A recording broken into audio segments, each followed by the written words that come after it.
Bonjour, bonjour mon beau monde, j'espère que vous allez bien. Aujourd'hui, j'ai une grande surprise pour vous autres. Écoutez, je reçois un homme incroyable, un conférencier de niveau international, Robert Savoie. Salut Euh, José! bienvenue d'être avec. Vraiment, je suis honorée de t'avoir avec moi aujourd'hui sur la page. C'est la première entrevue que je fais, mais je t'ai vu en conférence, puis tu es tellement venu me chercher, puis je me suis dit que tu avais énormément à apporter aux gens de la page Histoire d'une fille, le trouble de stress post-traumatique. Hmm. Je veux juste te présenter le monde qui font partie de notre page, les personnes exceptionnelles, finalement, qu'il y en a plusieurs d'eux qui souffrent de troubles de stress post-traumatique. C'est pas nécessairement des militaires, c'est pas nécessairement des porteurs d'uniformes, c'est monsieur, madame, tout le monde. C'est ce que je me suis rendu compte à travers les années. Toi, Robert, où tu passes, tu laisses ta trace. Où tu passes, t'inspires les gens. Je veux dire que Robert a fait 3500 conférences et ateliers depuis 18 ans. Il est auteur de 5 best-sellers. C'est pas rien. Aujourd'hui, il nous donne de son temps. Je suis pleine de gratitude. Je veux te dire tellement, tellement merci. Tu as une histoire qui est venue me chercher dans le fond des tripes. Ce que j'ai pas dit aussi, c'est que je fais partie du conseil d'administration de l'Association des familles de personnes assassinées et disparues. Je donne de mon temps pour ces familles-là qui ont excessivement besoin d'aide. Et c'est là que tu es venu me chercher lors de ta conférence à Québec au mois de mai.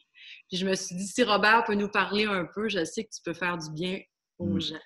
As-tu le goût de nous partager ton histoire? Oui, ben oui, José. Puis avant de commencer, je veux dire merci. C'est toujours un honneur pour moi de faire une interview. Puis de savoir que c'est ta première, ça me touche beaucoup parce que je vois la confiance que tu as envers moi. Puis ça, ben, quand on a confiance aux gens, quand on reçoit cette confiance-là, c'est grand pour moi. Alors merci.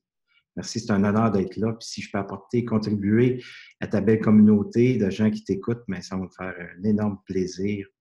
Et je vais demander aux gens de s'asseoir confortablement et de se donner le temps, le droit de juste prendre des respirations puis de prendre le temps d'écouter, de ne pas être entre deux choses qu'on préfère parfois juste s'asseoir puis d'être là dans le ici, maintenant, au moment présent parce que j'ai le goût d'apporter un message par un fait vécu, tu sais, c'est ma croisée des chemins. Moi, ça a été la mort de mon père en 95 ans. Il y avait 60, pour ceux qui ne connaissent pas l'histoire, il y avait 63 ans. Il était camionneur, livreur de journaux. Il attendait ses journaux dans un cul-de-sac parce qu'il traversait, il était sur l'autre côté du pont à Ottawa, qui traversait sur le côté du Québec. Il y a un autre camion qui arrivait là pour lui donner ses liasses de journaux. Et il y a 3 individus, 2 18 ans, un 19 ans, qui étaient sur les effets de stupéfiants.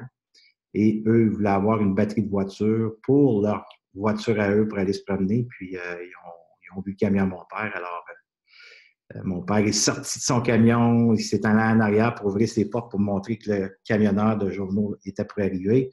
Et on commençait à parler à mon père tout bonnement. Qu'est-ce que vous faites ici, monsieur? On aimerait ça que tu viennes nous porter à tel endroit. Mon père, je ne peux pas partir. Le camion va arriver d'une minute à l'autre. Et des individus sont arrivés encore plus près de mon père. Puis il y en a un des 3 qui s'est allé en arrière de lui, puis il l'a saisi par les 2 bras. Et en le saisissant par les 2 bras, les 2 autres ont sauté dessus à coups de poing. Ils l'ont tellement frappé qu'à un moment donné, il est tombé couché par terre. Et à ce moment-là, ils sont mal frappés à coups de talon dans le visage, les 3. Et ils l'ont tué pour 55 $ à ce moment-là.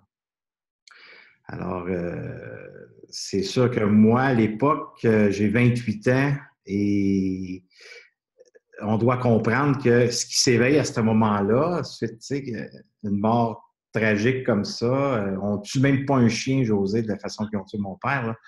Ouais. C'est quand j'ai été l'identifier à la morgue le lendemain. C'est comme si tu prenais une assiette, tu la laisses tomber par terre, il y avait le visage tout cassé en morceaux, puis tout son côté droit du crâne, il était tout renfoncé à force d'avoir mangé des coups.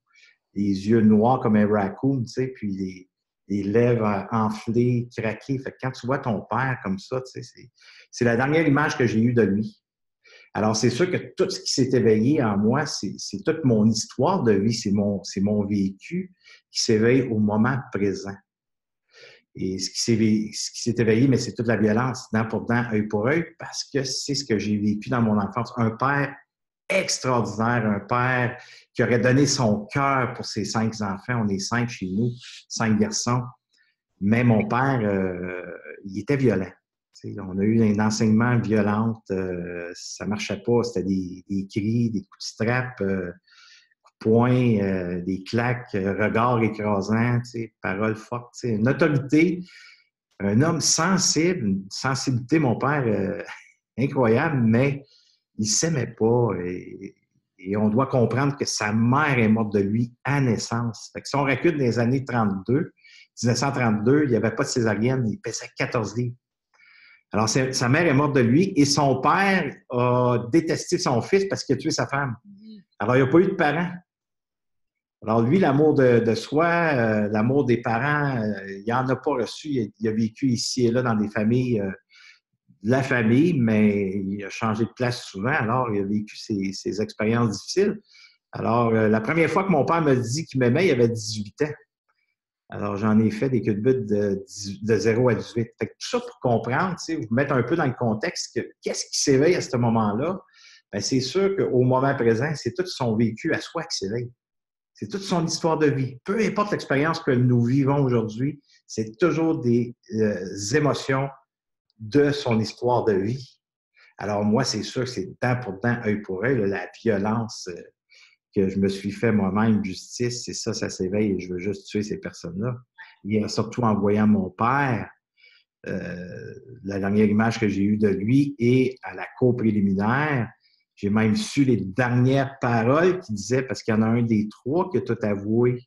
Et il a même avoué que les dernières paroles que mon père criait par terre, c'est lâchez-moi, qu'est-ce que j'ai fait? Fait que moi, je me couche le soir, José, et j'entends juste les paroles de mon père et je vois juste son visage. C'est les derniers souvenirs que j'ai pendant 5 ans.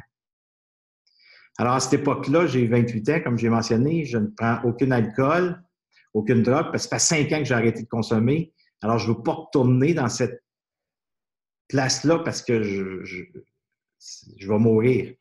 Je sais, j'ai 4 tentatives de suicide dans ma vie. Et si je retourne là, c'est sûr et certain que je ne passerai pas à travers. Puis je ne veux pas faire vivre ça à ma fille à l'époque qui a 5 ans. Je ne veux pas qu'elle vive ce que moi je vis à la mort d'un père. Ouais. Alors, je deviens workaholic. Je fuis dans le travail parce que je ne sais pas comment gérer mes émotions, je ne sais pas comment les exprimer. Alors, je reste dans l'isolement affectif, dans ma caverne d'isolement.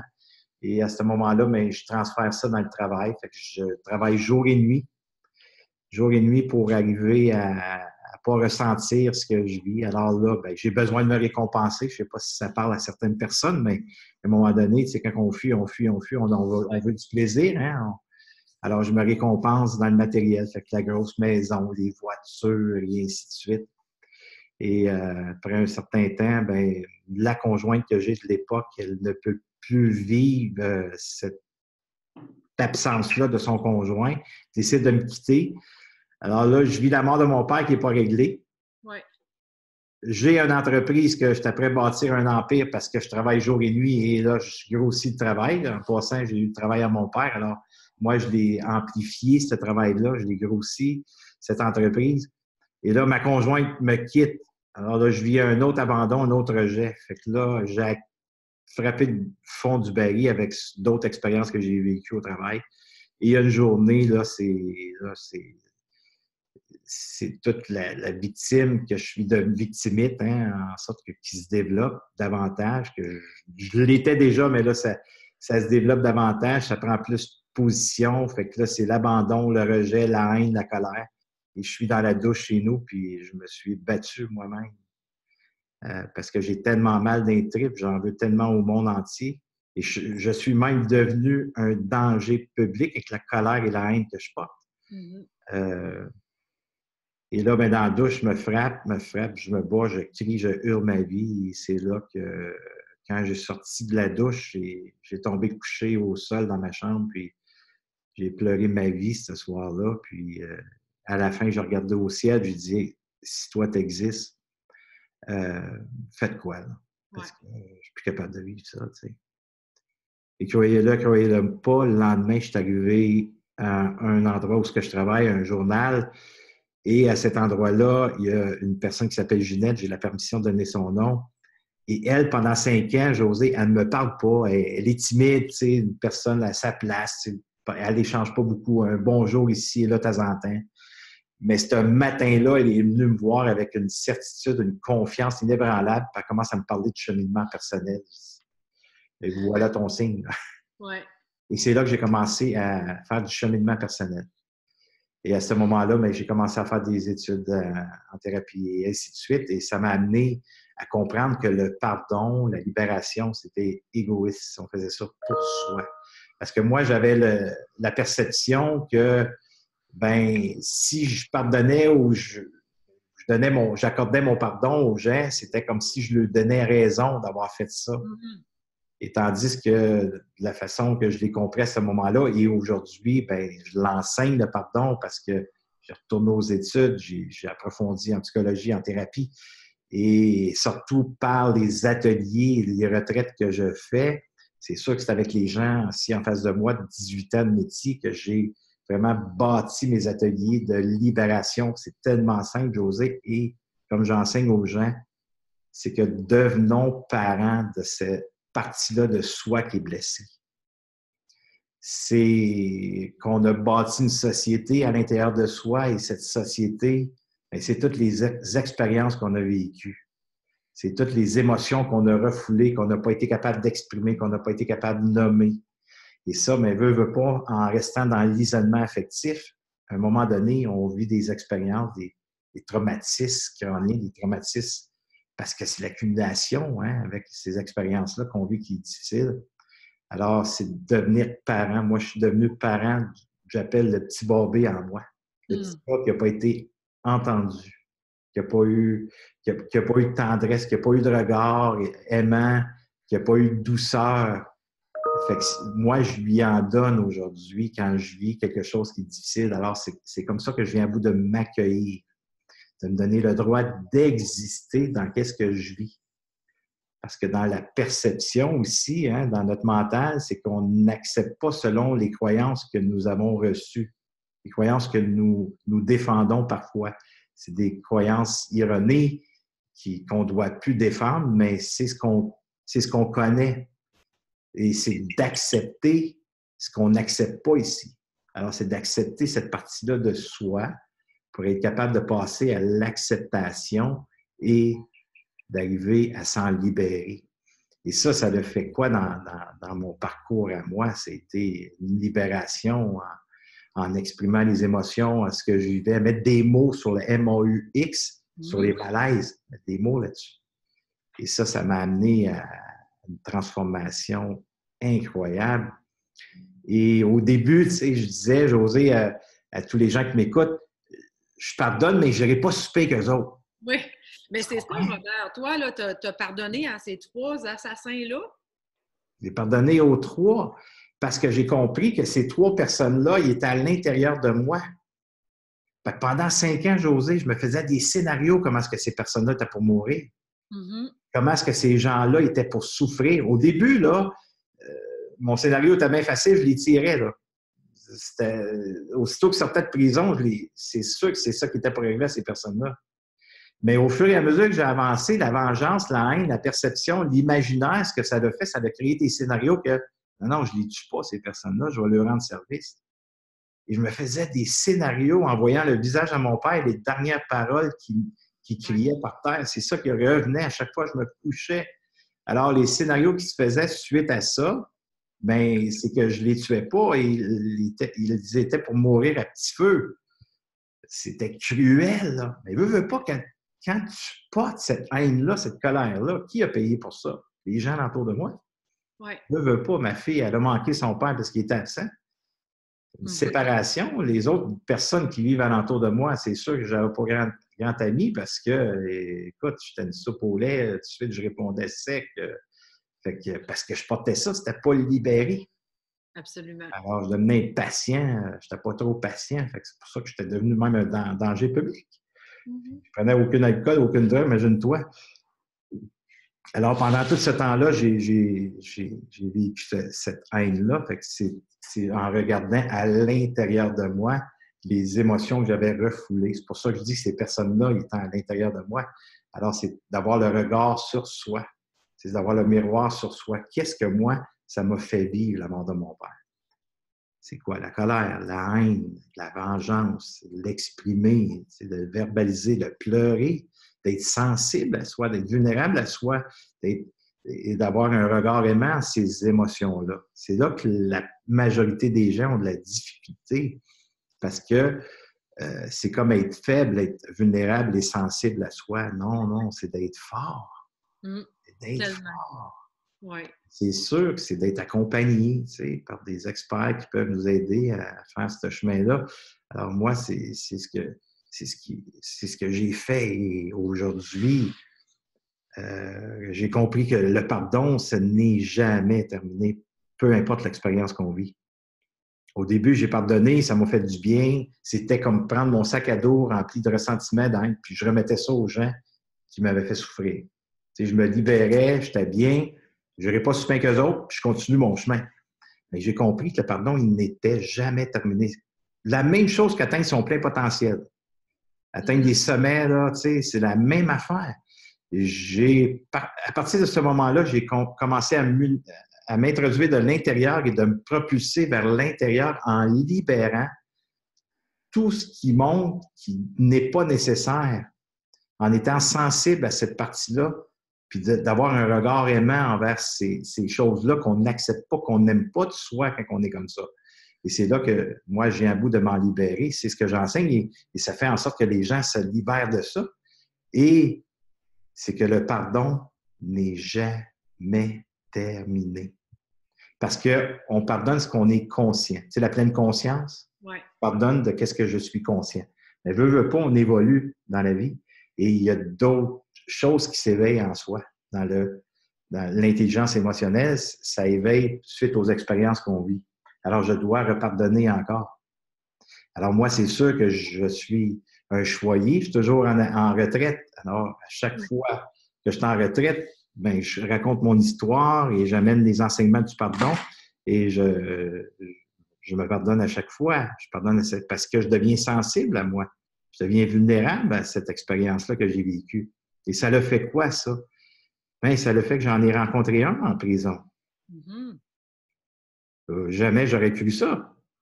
Et pourquoi que j'ai décidé, moi, tu sais, les gens qui écoutent, tu sais, puis qui vivent peut-être quelque chose de similaire, il ne faut pas tomber dans la comparaison, premièrement, parce que la comparaison, c'est soit qu'on se tire vers le bas, hein, ça nous donne, ben, tu sais, non, Robert a pardonné, les assassins, moi, je n'ai pas besoin de pardonner mon ex parce qu'il m'a triché, exemple. Il ne faut pas tomber dans la comparaison. C'est soit qu'on tombe dans la supériorité ou dans l'infériorité de la comparaison. Sa propre histoire, il y a eu des sentiments qui ont été désagréables, des sentiments qui ont été blessants en soi. Et c'est là que la souffrance, elle n'est pas tangible. On ne peut pas la toucher. On ne peut pas la toucher. Alors, chaque histoire de soi a sa sensibilité, sa zone fragilisée. Alors, on ne peut pas comparer. Mais par contre, par mon expérience de vie, tu peux t'amener à être sensible à toi en ayant le regard sur toi. Est-ce que mes expériences que j'ai vécues, qui m'ont amené à des traumatismes, qui m'ont amené à l'enfer à l'intérieur de soi, parce que c'est souffrant, là. C'est sûr. Est-ce que je peux en faire quelque chose pour ça? Est-ce que moi, je peux m'en libérer? Et comment est-ce que je peux arriver à voir le cadeau déguisé en le développant? Puis moi, mais c'est ça que j'ai découvert, que pour moi, la mort de mon père, c'était un cadeau déguisé parce que ça m'a permis d'avoir le regard sur ma souffrance que j'ai vécue toute mon enfance avec la violence. Fait que je me suis libéré de cette partie-là. Est-ce que j'en suis guéri, José? Non. Parce que pour moi, je ne crois pas à la guérison. Je crois à l'acceptation. Je te donne un exemple clair et précis. S'il y a des gens, tu sais, des fois, disent, ben, je suis guéri. Guéri de quoi? Ouais. Parce que si, José, je te donne un exemple, je peux-tu prendre toi comme exemple? Oui. Mettons, ton chum te trompe. J'espère que c'est pas arrivé, en tout cas. Non, mais on est en train de se séparer, fait que ça fait comme bizarre, mais c'est pas parce qu'il m'a trompé. J'étais en train de faire des boîtes dans la maison, mais tout va bien, tout est beau. OK, OK. Vas-y. Fait que, Vas-y. tu sais, mettons là, que tu as triché, puis là, tu apprends ça. Puis là, tu décides, tu viens faire ma retraite, puis tu pardonnes, puis tu te libères de tout ce que tu as vécu de malsain, de la souffrance, tu es bien, tu sors, tu es libéré. Tu regardes ton conjoint, tu y en veux même plus, tu le laisses partir et tout est beau. Mais si tu rencontres quelqu'un d'autre, puis qui te fait la même affaire, tu vas revivre une autre trahison, tu comprends? Fait qu'on n'en guérit pas. Je comprends. Ces blessures-là deviennent des complexes. L'abandon, le rejet, l'humiliation, la culpabilité, la honte, la rivalité, c'est tous des complexes qu'on porte à l'intérieur de soi. Et ça s'éveille par l'extérieur, qui sont nos déclencheurs. Il y a des gens autour de nous qui nous déclenchent dans notre société intérieure. C'est pour ça qu'on doit être responsable de ce qui s'éveille à 100%. Il faut être à l'écoute, il faut s'écouter. Apprendre à s'écouter, José, tu as tellement raison. Apprendre à s'écouter. Parce que le temps que j'ai eu le regard sur les meurtriers qui ont tué mon père, je m'oublie. Ouais. J'ai pas eu le regard sur moi. J'avais la vengeance, je pensais à l'homme, est-ce qu'il était pour mourir, qu'est-ce qu'il faisait en prison, qu'est-ce qui se passait. Le temps que j'ai le regard sur les autres, je me regarde pas. Et pourtant, la relation la plus importante, c'est laquelle? C'est nous. C'est nous. Et dans mes conférences, des retraites, je dis aux gens, qui veut un monde meilleur? 100% des gens lèvent leurs mains. Mais si on veut un monde meilleur, on peut-tu juste commencer par soi? Juste commencer par soi. On a une vie à prendre soin de soi. Et en prenant soin de sa relation, en étant en intimité avec soi, avec son affectivité, et de s'en occuper en se donnant le droit d'exister dans ces malaises-là, cette zone fragilisée, en lui donnant une importance, mais fait en sorte que moi, je deviens une meilleure personne. J'apprends à accepter mon côté sombre, mon vécu de soi. On veut tout être dans la lumière. Ouais. On veut tout être la haute vibration. On veut tout arriver à avoir le bonheur, l'amour de soi, la confiance en soi, nommer-les. On veut tout ça. Mais pour arriver à ça, il faut que je m'occupe de mon côté sombre. Mon côté sombre, c'est mes zones fragilisées d'expériences vécues qui ont été souffrantes. Puis c'est là qu'on doit aller chercher de l'aide. C'est là que moi, je parle toujours sur ma page qu'il faut aller chercher de l'aide. Ça se fait pas tout seul. Il y a beaucoup de monde qui font de l'évitement, qui pensent que le temps va arranger les choses, que ça va passer tout seul. Moi, j'y crois pas. Je sais pas ce que tu en penses. On a besoin d'un gars comme toi pour nous donner un coup de main, d'un psychologue, d'un psychiatre. On a besoin d'aide. José, c'est impossible de s'en sortir seul. Pourquoi? Parce qu'on est blessé en relation. Alors, c'est en relation qu'on peut se récupérer. Seul, ça ne se fait pas. Le temps, José, c'est pour les antiquités. Oui, le deuil, tu sais, oui, j'ai une expertise dans le deuil, tout ça. Oui, le deuil, il y a un temps. C'est vrai, il faut respecter le rythme du deuil. Ça, je suis d'accord avec ça. Mais ça ne veut pas dire de rien faire. Ouais. Il faut s'en occuper. Puis pourquoi qu'on s'en occupe pas? Parce que la majorité des gens ont des perceptions, des croyances que de s'asseoir dans un bureau de thérapeute, de venir s'asseoir dans la retraite, j'ai pas besoin de ça. C'est pourquoi, José? Là, les gens, peut-être qu'ils m'aimeront pas quand je vais dire ça, mais c'est parce qu'on devient confortable dans notre souffrance. Absolument, absolument. On devient confortable. Fait que là, il y a un fonctionnement qui s'installe. Il y a une zone de confort qu'on entend parler souvent. Là, on devient confortable là-dedans parce qu'on est habitué de souffrir. Je ne sais pas si tu connais le scientifique Ziegler. Lui, il y a une histoire, je vais la raccourcir, là, mais ce qu'il a fait, c'est qu'il a pris un chien, OK? Il a bâti 2 carrés d'électricité. Juste assez d'avoir des chocs en dessous des pattes du chien, juste assez pour que le chien ne meure pas ou qu'il souffre à plus finir, mais juste assez pour que ça lui fasse mal puis qu'il décide de sauter sur l'autre carré. Fait que là, ce qu'il a fait, Ziegler, c'est qu'il a pesé sur le piton et le chien a commencé à avoir des chocs en dessous des pattes. Juste assez inconfortable que le chien était assez intelligent qu'il s'est enlevé sur l'autre carré. Il a attendu un peu, il a pesé sur le piton. Là, ce que ça a fait, c'est que le chien a fait mrrr. Et là, ben, il était assez intelligent qu'il a sauté sur l'autre carré. Et Ziegler, il a fait ça pendant des heures de temps avec le chien. Et le chien, à chaque fois, il sautait de carré en carré. Tu sais ce qui est arrivé?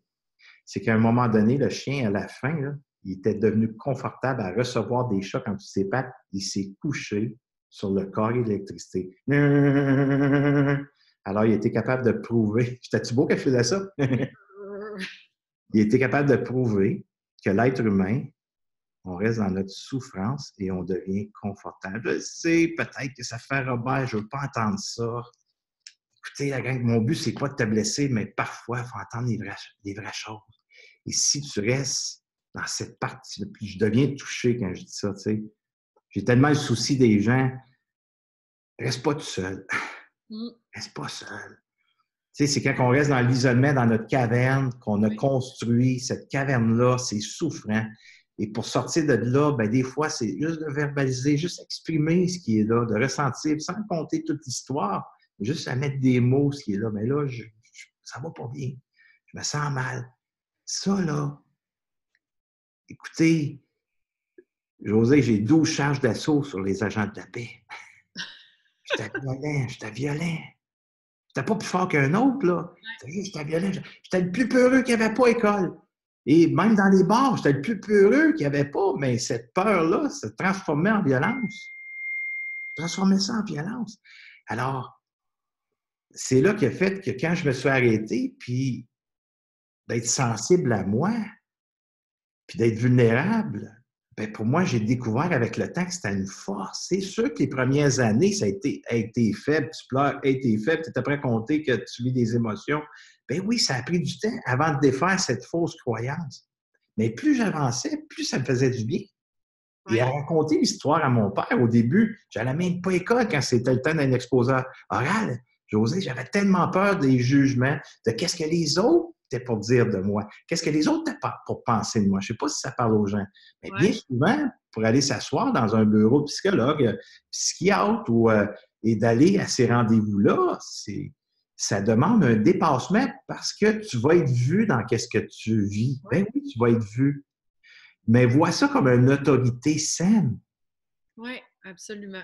Parce que bien souvent, c'est des autorités malsaines qui nous ont blessés, qui nous ont fait mal. Alors, c'est là que ça fait peur d'aller s'asseoir dans un bureau ou vivre une retraite comme j'enseigne parce que les gens croient qu'ils vont me découvrir, qu'est-ce qu'ils vont penser de nous. Puis des fois, on n'en est même pas conscient. On n'en est même pas conscient. Alors, ça fait en sorte que quand tu es accompagné dans cette place-là, c'est que tu es entendu.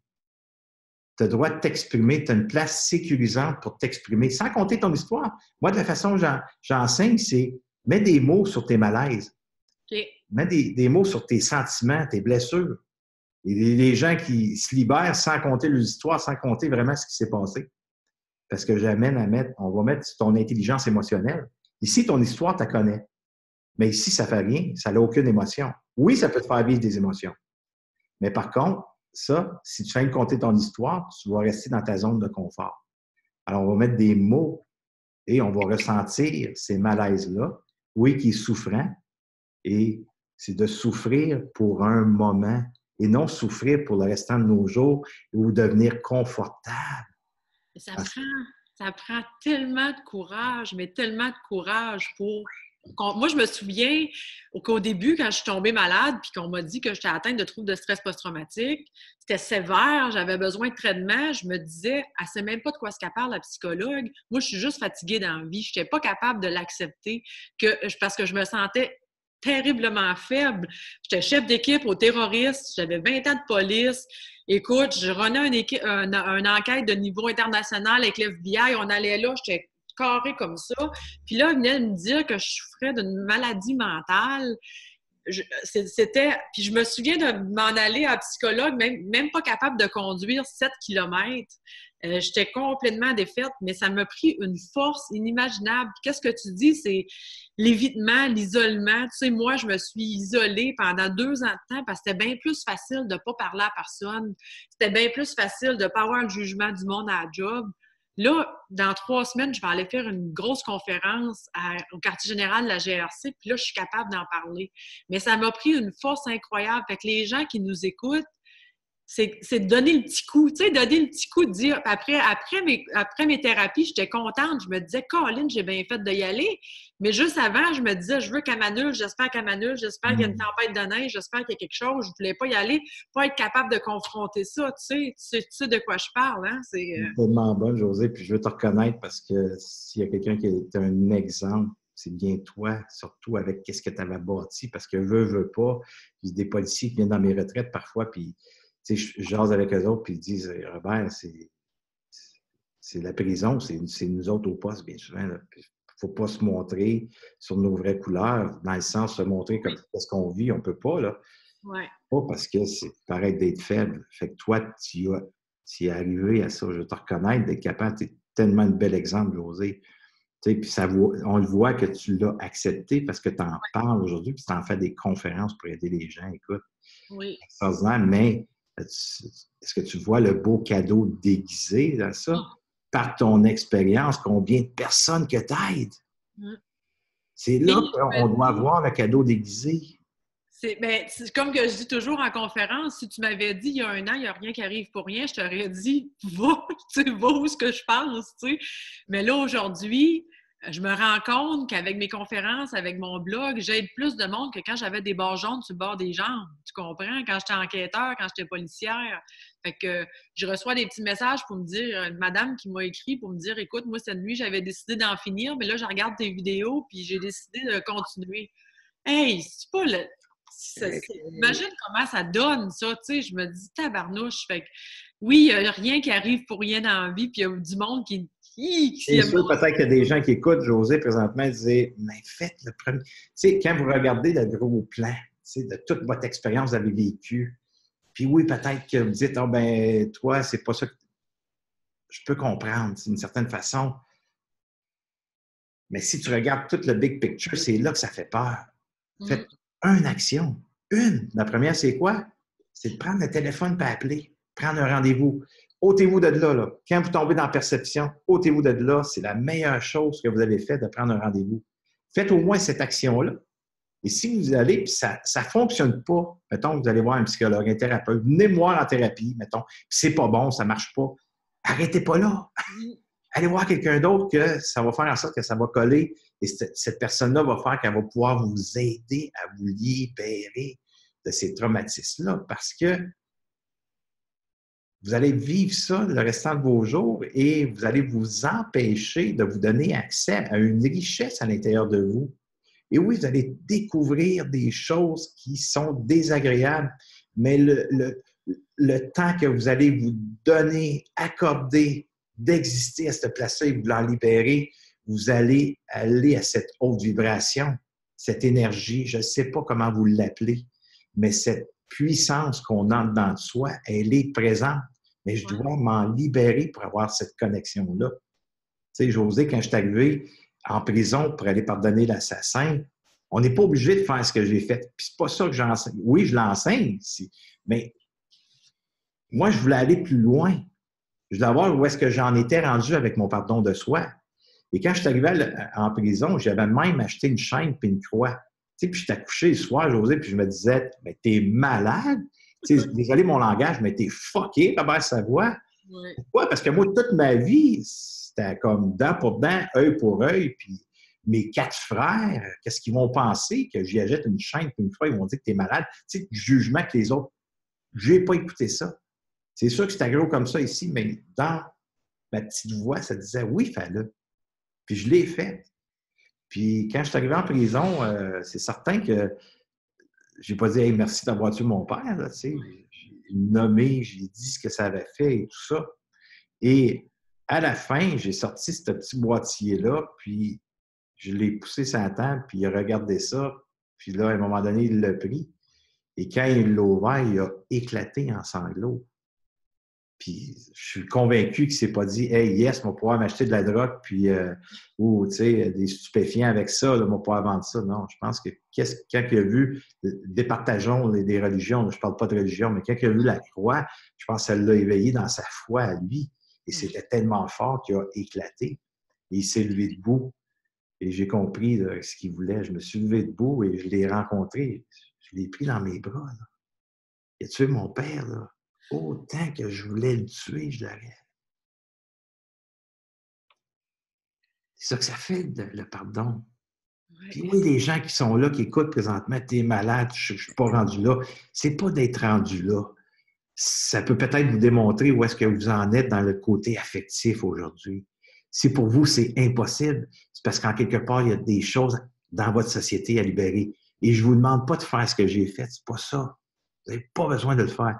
Mais par contre, de vous libérer ce qui s'éveille dans le ici maintenant, parce que ça vous tire vers le bas. Et pensez à tous ceux qui ont des enfants, des petits-enfants alentour de vous, votre conjoint, votre conjointe, les gens qui vous aiment alentour de vous, comment est-ce qu'eux sont dans l'impuissance de vous voir vivre ce que vous vivez? Alors, vous méritez de vous donner le droit de vous libérer de ces émotions parce qu'il y a quelque chose de grand derrière toute cette histoire. Et pour l'instant, vous ne la voyez pas parce qu'on est peut-être pris dans notre société, dans cet isolement affectif. Pour l'instant, ce n'est pas d'essayer de comprendre, mais c'est de plutôt ressentir pour se libérer. Et par la suite, c'est là peut-être qu'on va comprendre pourquoi c'est arrivé et que c'était un cadeau déguisé. Je devais passer par ce chemin pour aider peut-être mon prochain dans ce que ces personnes-là vont vivre. Et j'ai continué, José. Je me suis fait juger. Tabarnouche, j'étais une des personnes les plus jugées dans l'Outaouais.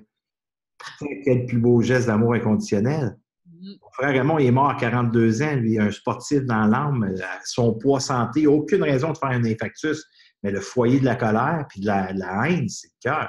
Fait que lui, il est sauté dans les machines à poker, puis la fuite dans la boisson, séparation lui aussi, sa deuxième maison, c'était les bars. Et à un moment donné, il est mort d'un infarctus suite à l'expérience à mon père. Il n'a pas su s'en libérer. Ouais. Et c'était-tu le meilleur choix? Comme je dis aux gens, je devais-tu faire ça moi aussi? Mais je vous ai demandé tantôt, levez vos mains pour ceux qui veulent un meilleur monde.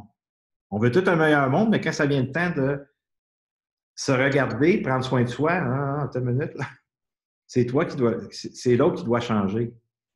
C'est pas c'est d'arrêter de vouloir se changer, c'est de se foutre la paix, selon moi, puis c'est d'accepter ce qui nous est arrivé et de pardonner pour s'en libérer. Mm-hmm. Et ça a fait que j'ai continué puis je suis encore là. Et j'ai même, là, ça va surprendre les gens, j'ai même engagé un des assassins qui ont tué mon père dans mon entreprise de distribution.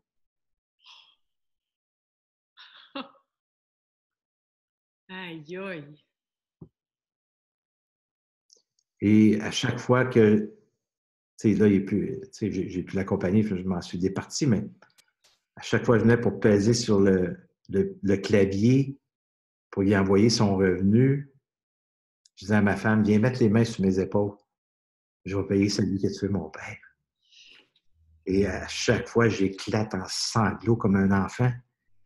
Pourquoi? Parce que c'est ça qui s'éveille en moi, c'est la force de quelque chose de plus grand que soi. Et à qui je fais du bien, José, à ce moment-là, à tous ceux qui écoutent? À qui je fais du bien? À moi. C'est à moi que je fais du bien parce que je ressens en moi quelque chose de grand, de puissant. Et ça, cette puissance-là, si j'étais le seul à avoir cette puissance-là, ce ne serait pas honnête de faire ce qu'on fait présentement. De faire cette interview-là ou ce partage-là à ta communauté avec les gens extraordinaires qui écoutent présentement. Ce ne serait pas honnête parce qu'il y aurait juste moi qui aurais ce pouvoir-là. Non. Si je suis un humain, ça veut dire que je suis un humain imparfait, mais par contre, ce pouvoir-là, si moi je l'ai, chaque être humain sur la Terre a ce pouvoir-là aussi de le libérer. Et c'est un pouvoir, le pardon. Et pour moi, c'est le plus grand pouvoir qui existe au monde. Parce que quand on pardonne, on a accès à l'amour de soi, qui est un autre pouvoir. Arrêtons de chercher et de faire des culbutes, de se faire aimer ou d'arriver à aller chercher de l'amour dans toutes sortes de matériels, de stupéfiants, nommez-les, pour aller chercher du plaisir ou de l'amour de soi. C'est en se libérant qu'on a accès à l'amour de soi. Aussi simple que ça. C'est merveilleux. C'est merveilleux. Je t'écouterai pendant des heures de temps. Je t'écouterai. Je sais qu'on a le temps est quand même limité, mais j'aimerais ça que tu nous parles, si tu as le temps encore, de tes retraites, de tes conférences, qu'est-ce que tu fais vraiment. Il y a sûrement des gens qui vont dire moi, je vais aller voir ce gars-là. Je fais comment, c'est où, par où qu'on commence, là? Ben, c'est sûr je fais des petits, j'ai un groupe qui s'appelle Sois toi-même aussi sur Facebook. À toutes les semaines, je fais un défi simple, petit défi simple, qui n'est pas compliqué, c'est des capsules de 4, 5, 6 minutes. Très simple, mais qui nous amène dans l'amour de soi, oui, aussi.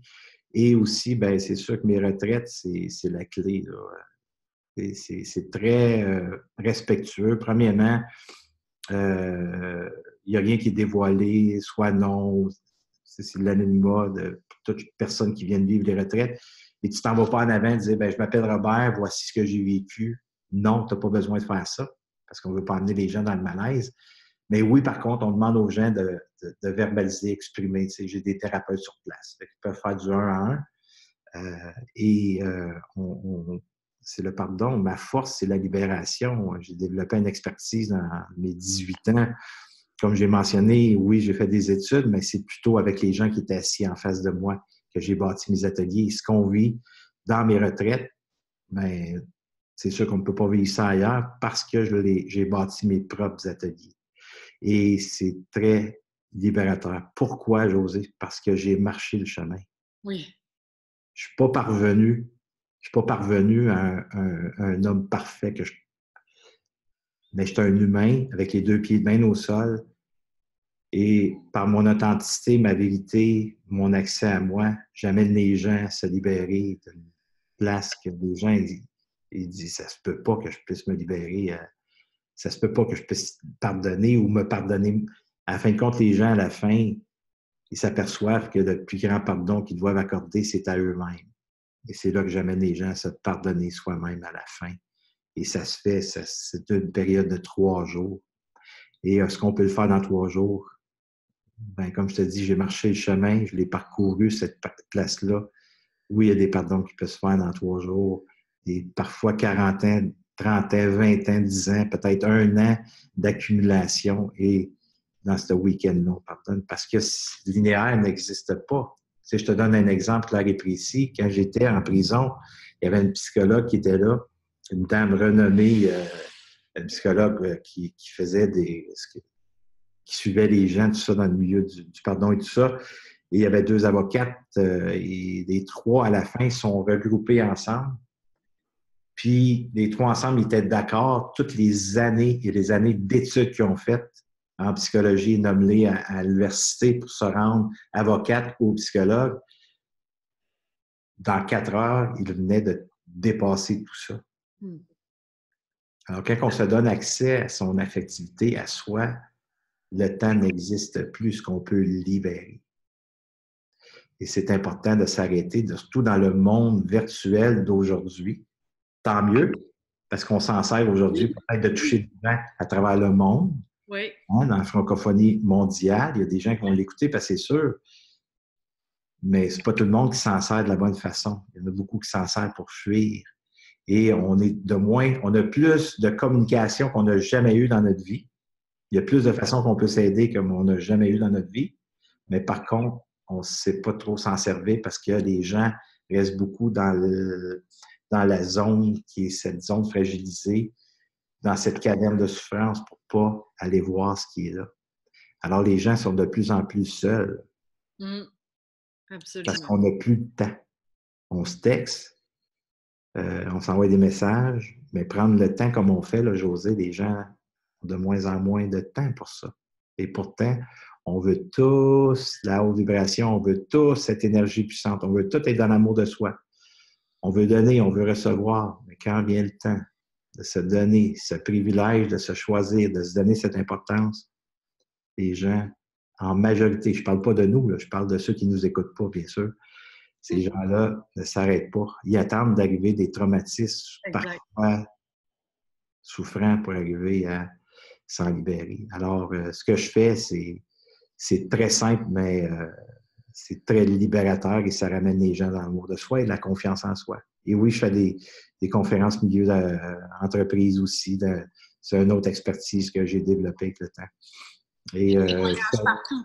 Tu voyages partout. Fait que si quelqu'un veut te voir... José, j'ai peut-être un peu de scoop. On t'a préféré faire un programme avec Chantal Lacroix, tu sais, de donner au suivant. On t'a préféré un programme qu'on va mettre en ligne. Il y a d'autres choses, je ne veux pas tout dévoiler, mais je te préfère des choses avec elle aussi dans d'autres domaines. C'est incroyable. C'est ça que ça a fait, la libération.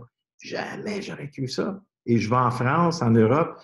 Je viens d'arriver d'une tournée. Je retourne en janvier faire une autre tournée européenne. Il y a des retraites que j'étais prêt à implanter là-bas. C'est wow. Si jamais vous avez le goût de vivre et d'être accompagné d'experts aussi, de gens spécialisés dans le domaine de libération, bien, un plaisir. RobertSavoie.com, tout simplement. C'est ça. Je vais mettre en lien je vais mettre en lien ton site Internet. Je suis tellement touchée par cette entrevue-là, c'est incroyable. Je n'ai même pas assez de mots pour te dire merci, Robert, vraiment. Je sais que les gens vont apprécier. On avait dit 20 minutes, on est rendu, je pense, à 50 minutes. Oh. On s'est laissé aller, mais je suis convaincue que c'est tellement intéressant que les gens vont continuer d'écouter jusqu'à la fin. Merci du fond. Merci à toi, José. Tu es une personne extraordinaire. Je vois que tu es une personne sensible. Le cœur, continue à faire ce que tu fais parce que. Et tout ça, bien sûr, en continuant à prendre soin de toi. Tu es un bel exemple. Merci beaucoup pour ta confiance que tu m'as accordée. Merci à tous les gens qui ont écouté. Si jamais vous n'avez pas aimé ça, ben n'oubliez pas, allez chercher de l'aide. Allez chercher de l'aide. Restez pas seul avec cette douleur-là. Merci. Merci beaucoup. Yes. À bientôt.